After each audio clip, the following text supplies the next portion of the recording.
बिस्मिल्लाहिर्रहमानिर्रहीम। अस्सलाम वालेकुम स्टूडेंट्स, जैसे कि आप जानते हैं कि आजकल हम एक्सरसाइज 4.2 और उसका क्वेश्चन नंबर 2 सॉल्व कर रहे हैं।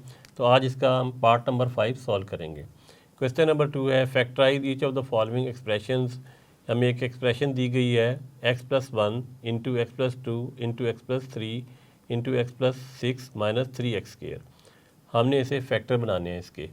तो ये तो फैक्टर बने हुए हैं, लेकिन यहाँ पे -3x² लिखा हुआ है, यानी माइनस लिखने की वजह से ये फैक्टर नहीं है, हमने इसे मल्टीपल शेप में लिखना होता है। तो इस वजह से इनके फैक्टर दोबारा बनाने पड़ते हैं। तो आपको याद होगा कि हमने फर्स्ट इसके पार्ट में और सेकंड पार्ट में दो ऐसे फैक्टर लिए थे जो जिनके कांस्टेंट को ऐड करते हैं तो सेम आता है। तो इसमें देखते हैं कि ये भी 4 फैक्टर हैं, इसके दो ऐसे फैक्टर लेने से क्या आंसर सेम आएगा। अगर हम 1 को और 6 को मिलाएं तो 7 बनता है, और 2 3 मिलाएं तो 5 बनता है। और अगर हम 2 को इससे मिलाएं 6 के साथ तो 8 बनता है, 3 1 4 बनता है। तो आप देख सकते हैं कि किसी भी दो फैक्टर को आपस में मिलाने से इनका आंसर सेम नहीं आ रहा। तो जब इस तरह की कंडीशन हो तो हम इसको कैसे सॉल्व करेंगे। तो इस तरह की जब कंडीशन हो कि दो कांस्टेंट को ऐड करने से या माइनस करने से आंसर सेम ना आ रहा हो, तो आपने फिर मल्टीपल करना है, यानी मल्टीप्लाई करना है दो कांस्टेंट्स को। अब 1 को जब मैं 6 से मल्टीप्लाई करता हूँ तो आंसर आता है 1 6 6। 2 को जब मैं 3 से मल्टीप्लाई करता हूँ तो आंसर आता है 2 3 6।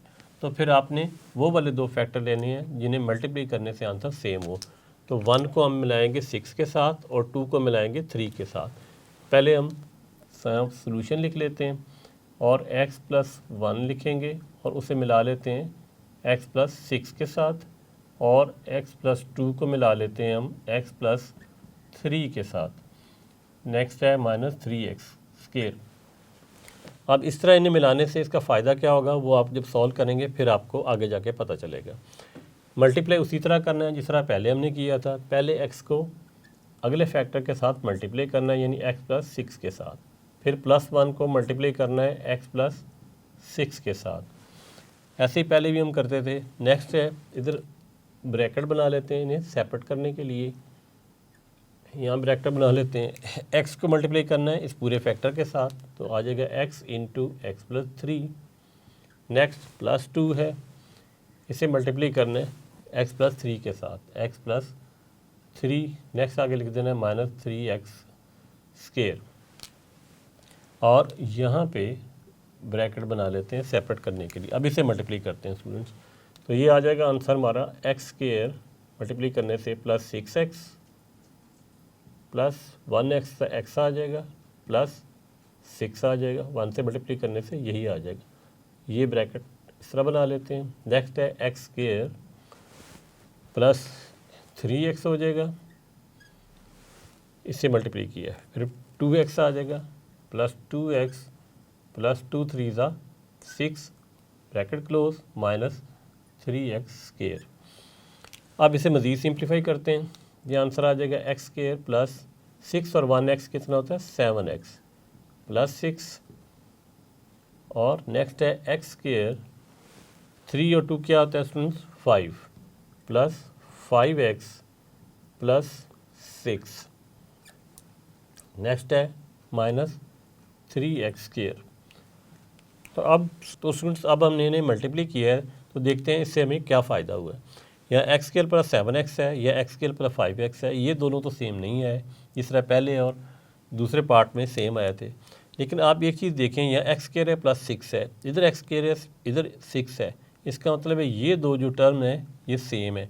तो इन्हें हम तरतीब से लिखते हैं और फिर देखते हैं। यहाँ लिखेंगे x² +6 +7x, और ये क्या लिखेंगे x² +6 +5x -3x²। अब देखें ये दो टर्म सेम हो गई और ये दोनों सेम हो गई। तो हम क्या करेंगे, पुट करेंगे y को इन दोनों टर्म के इक्वल। हम लिखेंगे पुट y = x² +6, यानी y हम एक और कांस्टेंट सोचते हैं कि वो y है, उसे इसके इक्वल पुट कर देते हैं। बाद में y की वैल्यू ये वाली लिख देंगे। तो यहाँ पे हम y पुट करेंगे, यहाँ भी हम y पुट करेंगे। तो ये हो जाएगा y प्लस 7x और ये हो जाएगा हमारा y plus 5x minus 3x square. अब क्या करना होता है कि इस फैक्टर को इस फैक्टर के साथ मल्टीप्लाई करना है। तो यहाँ पे हम मल्टीप्लाई करते हैं, y को मल्टीप्लाई करते हैं इस फैक्टर के साथ, यानी y प्लस 5x के साथ, फिर प्लस 7x को मल्टीप्लाई करते हैं इसके साथ, यहाँ लिखेंगे plus 7x into y plus 5x, y plus 5x और ये ब्रैकेट बना लेते हैं और आगे लिख देते हैं माइनस 3x स्क्वायर।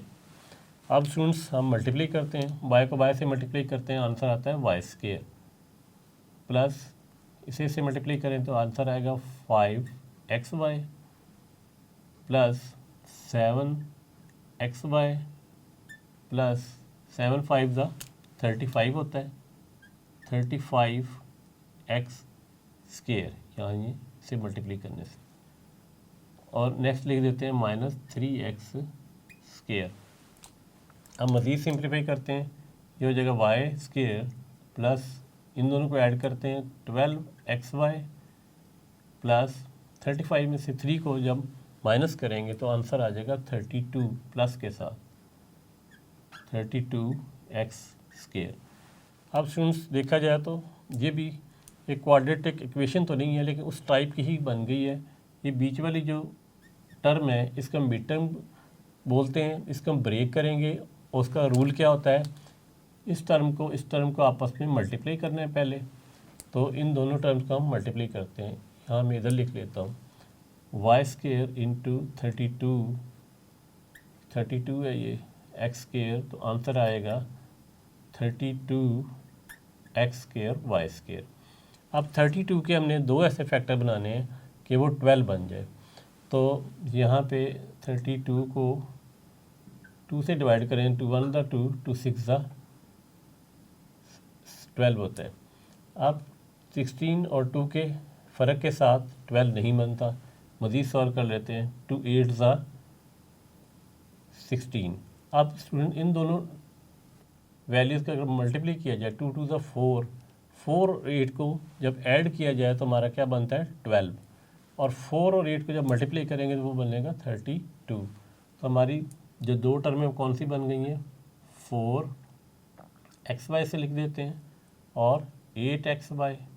अब इन दोनों को ऐड करें तो क्या आंसर आएगा 12xy, ये इसके इक्वल आ गया। अब इन दोनों को अगर हम मल्टीप्लाई करें, 4 8 ज़ा क्या होता है 32, और xy को जब मल्टीप्लाई करेंगे तो क्या आ जाएगा x स्क्वायर y स्क्वायर, यानी इन दोनों को मल्टीप्लाई करने से हमारा बन जाता है 32x स्क्वायर y स्क्वायर। तो हम इन टर्म को इधर लिखेंगे, यहाँ पे लिखते हैं y square plus 4xy plus 8xy plus 32x square. अब हमने क्या करना होता है, हमने कॉमन लेना होता है।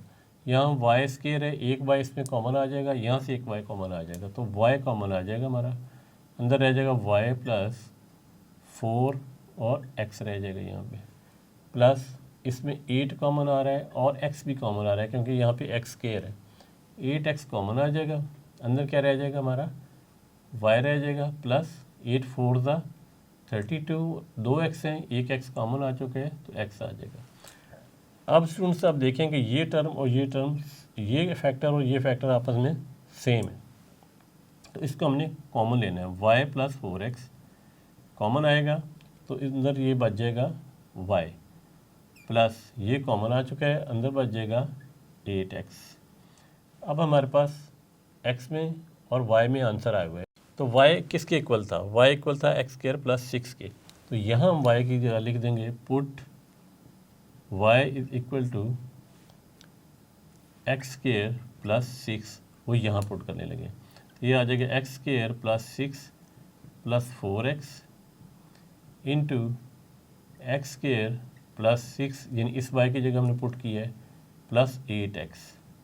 अब ज़रा इसे अरेंज करके लिख लेते हैं, यानी इसके पहले लिख लेते हैं, तो ये हो जाएगा x square plus 4x plus 6 into x square plus 8x plus 6। तो यही स्टूडेंट्स हमारा फाइनल आंसर है। तो ये क्वेश्चन नंबर 2 का पार्ट नंबर ये 5 था। अब क्वेश्चन नंबर 2 का आखिरी पार्ट रह गया, पार्ट नंबर 6, वो हम नेक्स्ट लेसन में सॉल्व करेंगे। तब तक के लिए अल्लाह हाफिज़।